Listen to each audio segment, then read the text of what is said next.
Hey everybody, welcome to Gary would have the count tracked, the 99th, because that sounds like fun to say, version of the weekly Jack and Adam BGW Shoemaker Gary webinar on all things government stimulus, taxation, pandemic, and we could probably throw dad jokes. We could probably throw in a few other topics on that. I'm going to be your host today as Gary is traveling. I'm also traveling. As you can see in my car, I was trying to be good and bought one of those phone holders from Costco because I figured, I'm in the car enough that probably makes sense to at least, have something like this. So hopefully you can hear me okay and see me okay. But for this week, there is, some momentum going to talk about. It's still speculative, but there is some momentum on the tax front, both in North Carolina and at the federal level. We're also going to be talking more supply chain. We're going to be talking vaccine mandates, and then any other questions you guys might have as they roll in. But to kick it off before turning it over to Jack, as always, use the Q&A to hit us up on the QA. If you want to haze us, use the chat. But for me this week, Jack, the couple things that, I observed, first off in North Carolina on the PPP expense deductibility, just as a refresher, that's all tied up in whether or not the House and the Senate and Governor Cooper can agree on passing a budget, which they all say we're so close to passing a budget. So, the latest update on that is, and again, this just sort of gets to the, I'd love to say, well, I'm not judging people. You know what? Actually, I am judging people right now. In saying this, I'm going to be real clear. I am judging people right now that are absolutely obstinate roadblocks and don't get with the program that nobody gets everything that they want. Nobody does. Politics is sausage making. So the current status of your PPP expense deductibility is tied up in the fact that Governor Cooper has asked for Medicaid expansion for the poor. Bill Berger, president of the Senate, has said, you know what? Federal government's paying for it. Only 12 states left that hadn't passed it. Sounds like a good compromise to me to get the tax cuts that I want. Roy Moore, the president of your House, has said the same thing. Senate has the votes to pass it. The House does not, because there's just still people in the House that are being roadblocks on, I don't want anything, that has to do with Medicaid expansion.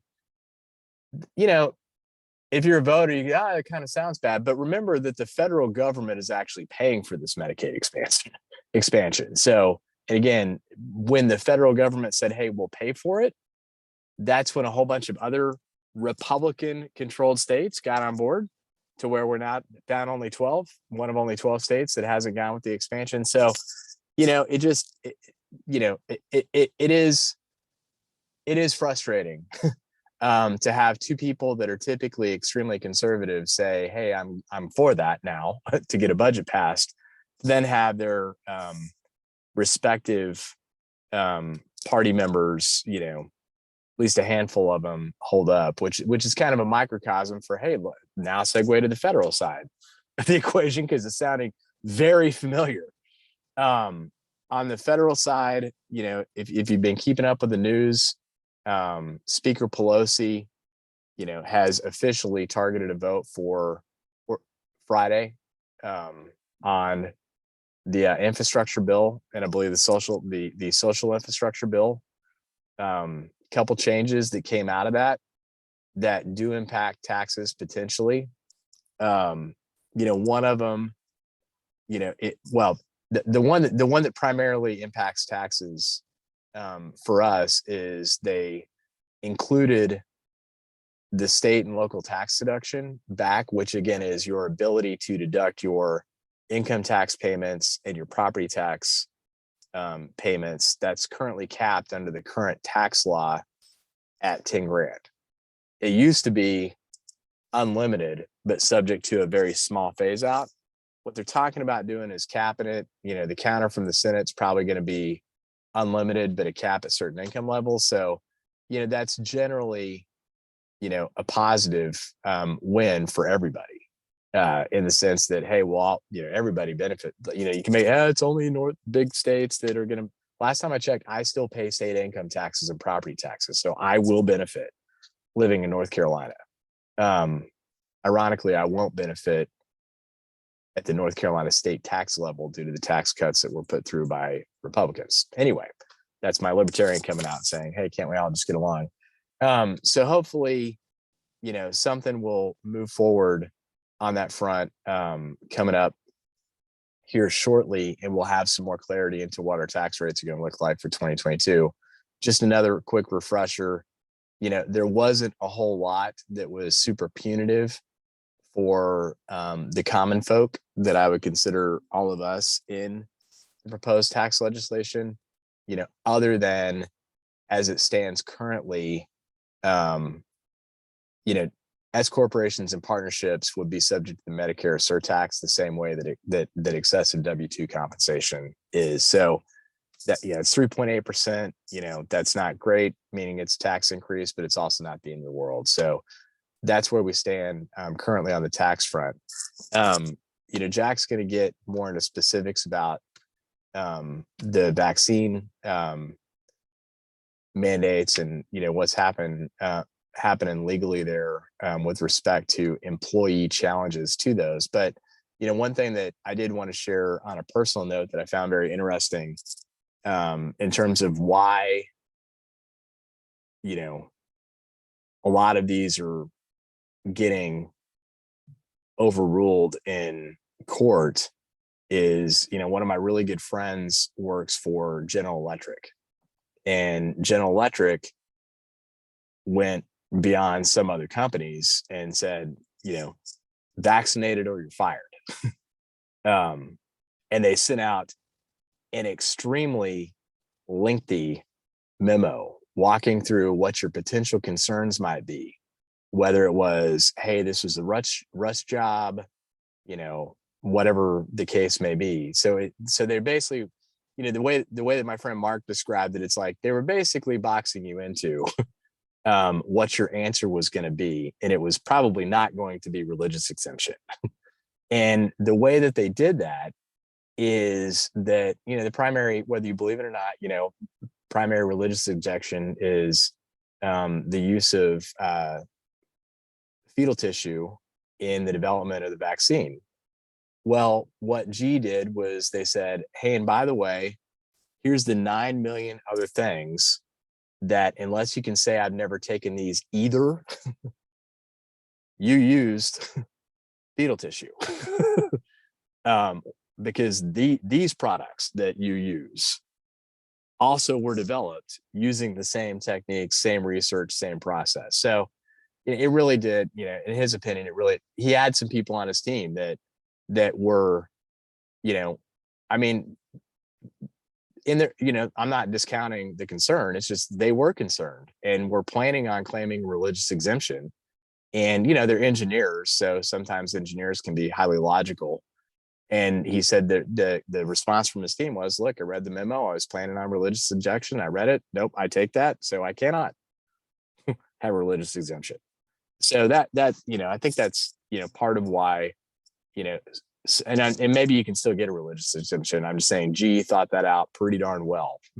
And it boxed people into, the really the only scenario left would have been, a medical exemption, which is going to be super, super specific, probably, or leave GE. So that's what I know so far. I think we had one question that we had from Mike Feldman that came in that we'll address as we get onto the Q&A part of the call related to ERTC. But with that in mind, Jack, you got anything you want to share from this week? Sure. So a couple things. I'm back trying to figure out what's going on in the House chamber, as you can see. And basically wondering, like other people around here are wondering, is why is there a continuing undercurrent of keeping these two bills together for leverage. And it is the thought is that the infrastructure bill can readily pass if you decouple it from the social spending bill. And, so you have people on both sides saying, well, why aren't you doing it? And then the other side saying, well, we're not doing it because it all really is kind of one big package. It's just different components of it. And so that's really what's going on now in the past week or so in these negotiations. There was an attempt to try to get this done before the president went out of town for the international meetings, and that didn't happen. There was an effort to shame people into that, to not let our president go into these meetings and not having this resolved, which didn't work last week.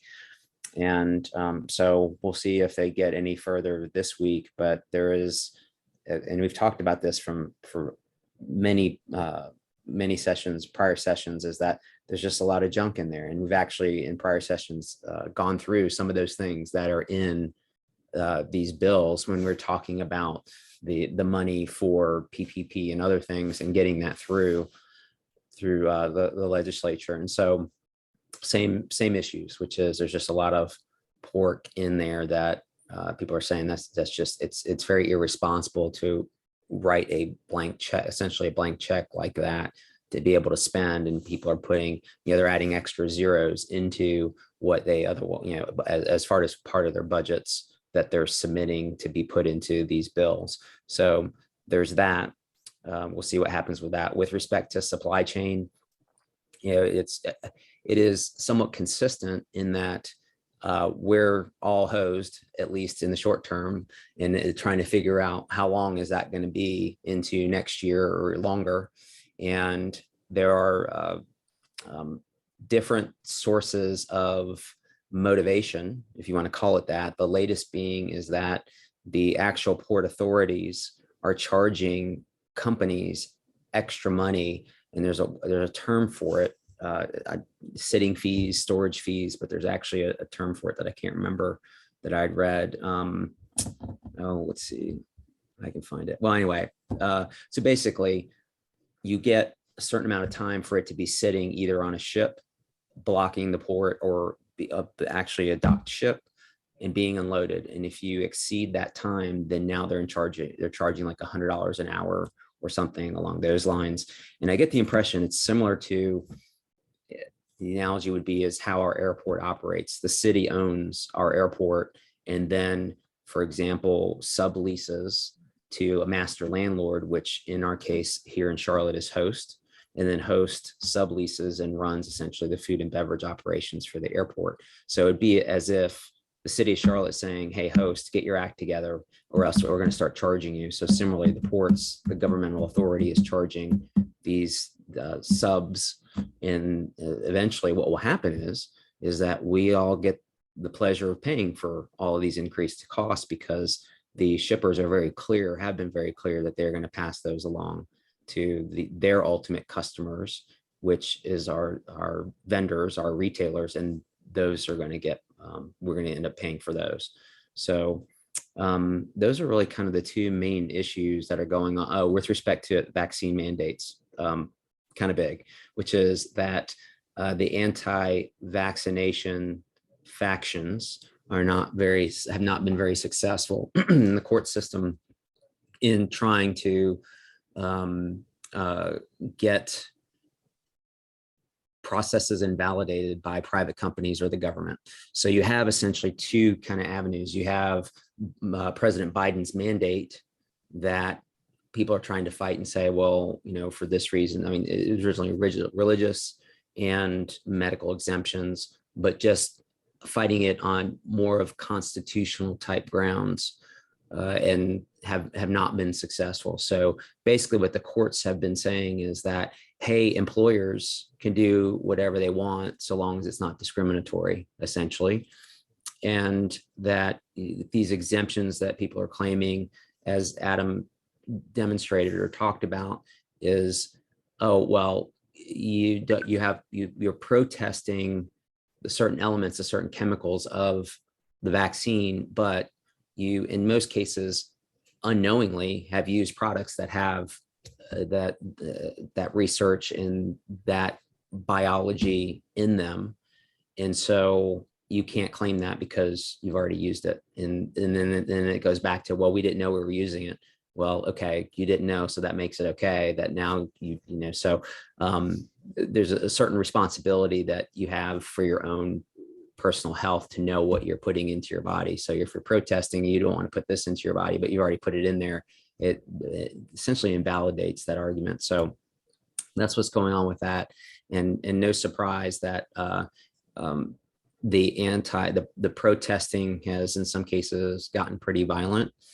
In some cases has had a significant impact on businesses, and that and all the way from public school systems to private employers that provide us with goods and services. So all along across the spectrum of goods and services in all areas are being impacted by this. And so, and there's strong feelings on both sides. And when that happens, it makes it very difficult to move forward with a resolution, because there's always going to be someone that says, that's not good enough for me. I mean, and I've said this before, look at the school systems, the disparity in treatment with respect to masks and vaccines, and what percentage there has to be, and what happens when someone gets it in the school system, who gets notified, and those kind of things. And we're talking about neighboring counties within the same state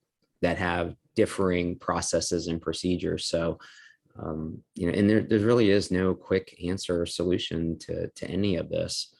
And I think there's a lot of people that are putting their heads in the sand, hoping that, when they pull their heads out of the sand next year, that it's done with and resolved, or at least someone has told them what they have to do. And there's no possibilities of changing whatever that outcome is, whether it is you have to get a shot or not. There are still a lot of employers who are leaving it up to the individual to make the choice. And that has consequences as well when people get sick in the office, and then you have someone who gets sick who says, well, because you didn't force everyone to get vaccinated, I got sick. Well, okay, but how did you get sick? Were you not yourself vaccinated, or is this a breakthrough? And that's the other thing too. When I hear that word, only because I have friends and family in the medical business and in medicine, that when they say it's a breakthrough and I'm vaccinated, so I'm fine, or I've gotten COVID, so I'm fine, don't have to worry about that. Well, that's not medically accurate. And so it kind of makes me cringe when I hear that I'm fine because I'm vaccinated, I'm not going to get it. It's not that. And I know all of you, most of you on this call know this because we've said it a couple of times, but the vaccine is not a force field that is around your body. It is just giving your body a better shot at not getting it, or not getting it as badly. So anyway, off on a couple tangents, but that's really kind of the basic topics that I wanted to cover today. Yeah, thanks, Jack. Good reminder on the differences in restriction and mask mandates. On a positive note, Mecklenburg County, the county commission voted to loosen the mask mandate. The way that it was set now was a 5% positivity rate for 30 days in a row, and they reduced that to 7 days in a row. So hopefully it gets even better from there. So that's what we know. So first question that we had that came in over email was from Mike Feldman. Appreciate the question, Mike. It was basically, look, now that we're on a path to potentially pass the infrastructure bill and the human infrastructure bill, what's going to happen to the employer retention tax credit? And the underlying question there is that, when the Senate passed the real infrastructure bill, it was passed a while ago. You would have thought that it would have passed by now, as Jack pointed out. And it included an expiration of the employer retention tax credit 1 quarter early, which was expiration as of September 30th, 2021 versus what the law is now, which is December 31st, 2021. So, our thinking is that nobody's going to die on the hill to try to make this go retroactive. So the likelihood is that that'll be issued as a correction or part of reconciliation to let it go to the end of the year, since the quarter's already passed. Worst case scenario is to go retroactive. Middle of the road would be, the credits cut off as of the point that the law passes, which would be, sometime in the next couple of weeks. But I think we're thinking that the likeliest scenario based on past precedent is there'll just be some sort of technical correction that gets issued that lets that go to the end of the year. But we don't know. But if I was betting, that would be my bet. So with that in mind, we'll open it up for Q&A. Currently don't have any, but let them fire away if you have some. Otherwise, we promise that we won't keep you.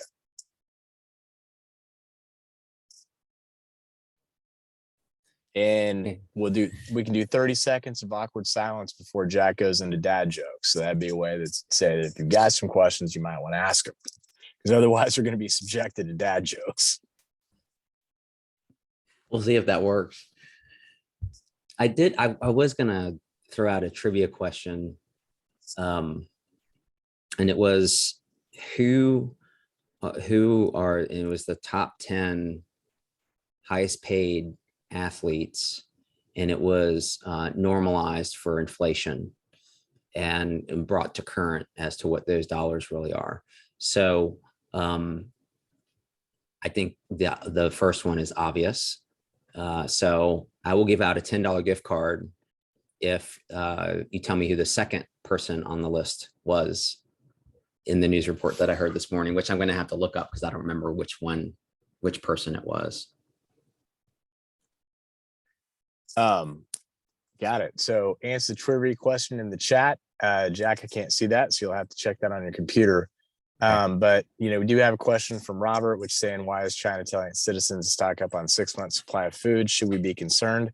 I had not heard that, Robert, so I will rely on my trusty research source, which would be Google, with the discrimination of only news sites that I really, really trust.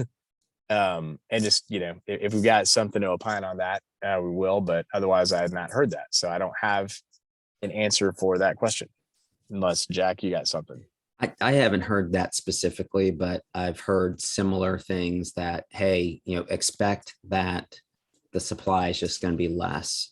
And you go into, I was looking for Philadelphia cream cheese this weekend at Publix, and there wasn't any of that brand. And it's like, okay, well, I think we're all kind of sort of getting used to not necessarily having as easy access to stuff. I call that first world problems sometimes, depending on what it is.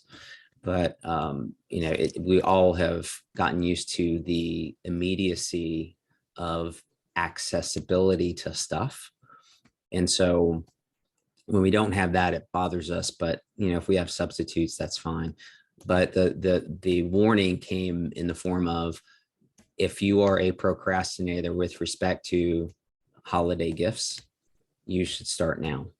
And you should have started before, and go to Best Buy and get that stuff. And also this morning, I heard that there are stores like Target, Best Buy, and others that are not waiting until the day after Thanksgiving to put stuff on sale. They're not necessarily publicizing it very big, but go on their websites, go into their shops, and you might be able to find something that you are looking for. My wife has been very good about preemptively doing some shopping. I'm not allowed to look at our credit card bills until after New Year's, and that starts usually around Thanksgiving. So it's that request has been made earlier this year. So, which is also motivation for me to get my butt moving in that direction to buy certain things in case they're not there. So anyway, just sharing a few little things that, that there's, get used to not finding stuff that you want, or in some cases that you need. But I'm also not proposing, please do not take this, to run out to your stores and go buy stuff and toilet paper and everything else, because we all know how that goes. And so, but there are people that are doing that, and it's just in their personality that they're like, okay, well, I'm going to go ahead and do this. But hopefully there's not as bad of a rush as there was months ago. And then you also have the issue of inflation and things just costing more. If we kind of have a pattern, I would say a flow of what we get at the grocery store every week, and it seems like that we're getting the same stuff or maybe even less, and the cost is going up. So that's something else we're just going to have to get used to for a number of reasons that are causing that. Yeah, and Robert's additional comment in the Q&A was that that is, that reporting is from normal, that's a terrible word, people that got their journalism degrees that have generally been associated with paper-based newspapers, not rabbit hole guy in the basement websites. So I will check it out, Robert. Just hadn't heard that before. Does anybody else have any questions?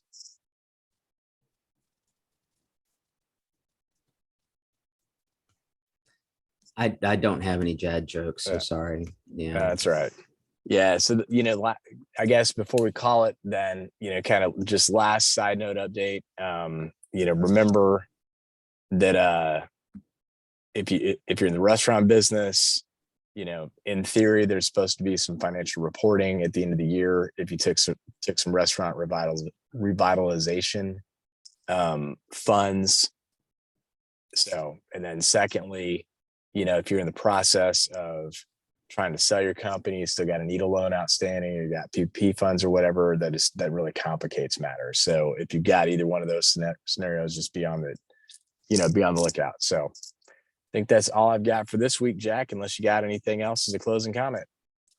Just light went out, sorry. The only thing is, and we talk about this a lot, which is fraud. I mean, it is the season. I mean, it's been that way, but I mean, the fraudsters are continuing to get creative and finding ways to try to trick you. But I would ask that you have that discussion with the younger generations that have access to be able to purchase stuff or to respond to things. And then also the older generation that is seemingly more trusting of things electronic and are just not as perhaps savvy on electronics. So I have had that discussion with the appropriate people in my family, both older and younger, just in case. So that would be my public service announcement for this week. Cool. Well, thank you, Jack. Hopefully, excuse me, I was trying to hold that off. Hopefully, something passes in the House and the Senate. Hopefully North Carolina gets their act together and passes the budget, and we'll have some visibility. Or we'll just keep on talking speculation next week and maybe bring an interesting topic. Gary will hound us both about that. So thank you guys for staying tuned in. And meantime, if you got questions during the week, post them to FAQ@trustbgw.com and we will get them answered. But otherwise, look forward to seeing you guys next week. Thanks. Thank you.